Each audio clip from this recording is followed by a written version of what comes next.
ان کو ترقی ہو رہی ہے، تو جو ان کی ترقی ہو رہی ہے اسی حساب سے ان کی حسد کی بیماری میں اضافہ ہو رہا ہے۔ تو اس طرح اللہ تعالیٰ نے ان کے اس بیماری میں اضافہ کر دیا۔ پھر آگے ان کا انجام اللہ تعالیٰ نے بتایا، وَلَهُمْ عَذَابٌ أَلِيمٌ، ان کے لیے ایک دردناک عذاب ہوگا، یعنی آخرت کا عذاب بھی مراد ہو سکتا ہے، اور دنیا کے اندر ان کو جو رسوائی پیش آئی اس کی طرف بھی اشارہ ہو سکتا ہے کہ یہ ایک دردناک عذاب ان کو کہ وہ مستحق بن چکے ہیں، وہ ان کو مل کر رہے گا۔ اور وجہ کیا کہ بما کانوا یکذبون، کیونکہ وہ جھوٹ بولا کرتے تھے۔ اس میں ہمارے لیے ایک سبق یہ ہے کہ جھوٹ یوں تو ہر حالت میں ہی برا ہے، گناہ ہے، باعث عذاب ہے، انسانیت سوز حرکت ہے، بہت ہی بری صفت ہے، لیکن وہ جھوٹ جو انسان اپنے عقیدے سے متعلق بولے کہ عقیدہ تو کچھ اور ہو اور زبان سے اپنے عقیدے کا کچھ اور اظہار کرے، یہ نفاق ہے، یہ جھوٹ منافقانہ جھوٹ ہے، لہذا یہ جھوٹ کی بدترین قسم ہے، اور اسی لیے اللہ تعالیٰ نے فرمایا کہ اس کے اوپر بہت دردناک عذاب ہے، کیونکہ عقیدہ ایک ایسی چیز ہے جس کے تعلق اللہ تبارک و تعالیٰ اور بندے سے کے باہمی تعلق سے ہوتا ہے۔ تو آدمی اگر اللہ تبارک و تعالیٰ کے بارے میں جھوٹ بولے کہ میں اللہ تعالیٰ کو یہ سمجھتا ہوں یا اللہ تعالیٰ کے دین کو میں اس طرح سمجھتا ہوں، تو یہ سب سے بدترین قسم ہے جھوٹ کی، لہذا اس کے اوپر دردناک عذاب کی پیشین گوئی اللہ تعالیٰ نے ارشاد فرمائی ہے۔ ان 3 آیتوں میں یہ تذکرہ تھا ان منافقین کا کہ جو بالکل واضح طور پر دھوکہ دے کر،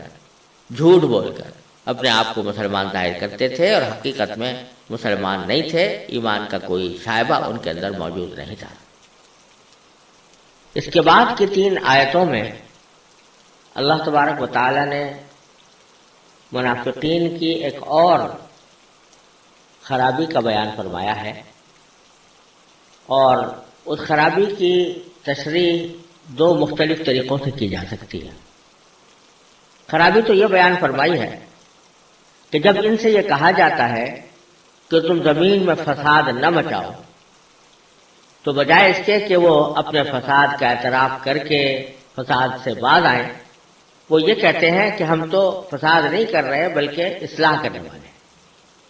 حالانکہ حقیقت میں وہ فساد پھیلانے والے ہیں۔ اور دوسری صفت یہ بیان فرمائی ہے کہ جب ان سے یہ کہا جاتا ہے کہ تم اسی طرح ایمان لاؤ جیسے کہ اور لوگ ایمان لائے ہیں، یعنی صحابہ کرام رضی اللہ تعالیٰ عنہ اجمعین جو سچے دل سے ایمان لائے تھے، ان کے ایمان کی طرح تمہارا ایمان ہونا چاہیے، تو بجائے اس کے کہ وہ اس بات کے اوپر اپنی ندامت کا اظہار کریں کہ ان کا ایمان ان جیسا نہیں ہے، الٹا وہ ایمان لانے والوں پر طعنے دیتے ہیں اور کہتے ہیں کہ کیا ہم اس طرح ایمان لے آئیں جیسے کہ بیوقوف لوگ ایمان لائے تھے۔ ان کے بارے میں اللہ تعالیٰ نے فرمایا کہ حقیقت میں بیوقوف تو وہ خود ہیں، لیکن ان کو اپنی بیوقوفی کا احساس نہیں ہو رہا۔ سوال یہاں پر یہ پیدا ہوتا ہے کہ منافق تو کہتے ہی اس کو ہیں جو حقیقت میں تو ایمان نہیں لایا، لیکن زبان سے دوسروں کے سامنے اپنے آپ کو مسلمان کہتا ہے اور زبان سے ایمان لانے کا اقرار کرتا ہے۔ جب وہ زبان سے ایمان لانے کا اقرار کرتا ہے، لہذا اس کے منافق ہونے کا تو کسی دوسرے کو علم نہیں ہو سکتا جب تک کہ اللہ تبارک و تعالی ہی اپنے فضل و کرم سے کسی کو باخبر کریں، جیسا کہ رسول اللہ صلی اللہ علیہ وسلم کو اللہ تعالیٰ نے متعدد مواقع پر منافقین کے بارے میں خبر عطا فرمائی۔ لیکن عام حالات میں جو مسلمانوں کے سامنے تو وہ مسلمان ہی سمجھے جاتے تھے، مسلمان ہی کی طرح، مسلمانوں ہی کی طرح رہتے تھے، مسلمانوں ہی کی طرح باتیں کرتے تھے۔ تو سوال یہ پیدا ہوتا ہے کہ یہ جو قرآن کریم میں فرمایا کہ ان سے کہا جاتا ہے کہ تم فساد نہ مچاؤ، تو ہم اس کے جواب میں وہ کہتے ہیں کہ ہم فساد کے بجائے ہم تو اصلاح کرنے والے ہیں،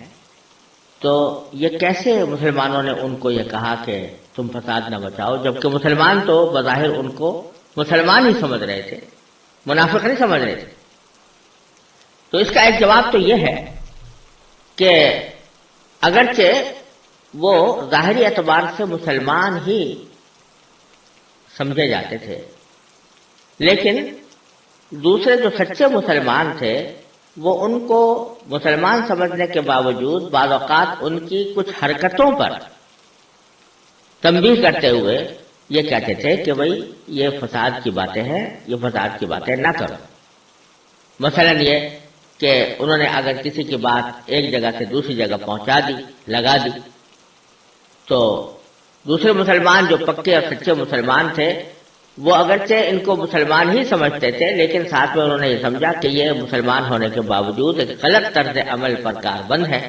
اور ان سے فساد میں پھیلے گا، لہذا وہ ان سے کہتے تھے کہ تم فساد نہ مچاؤ۔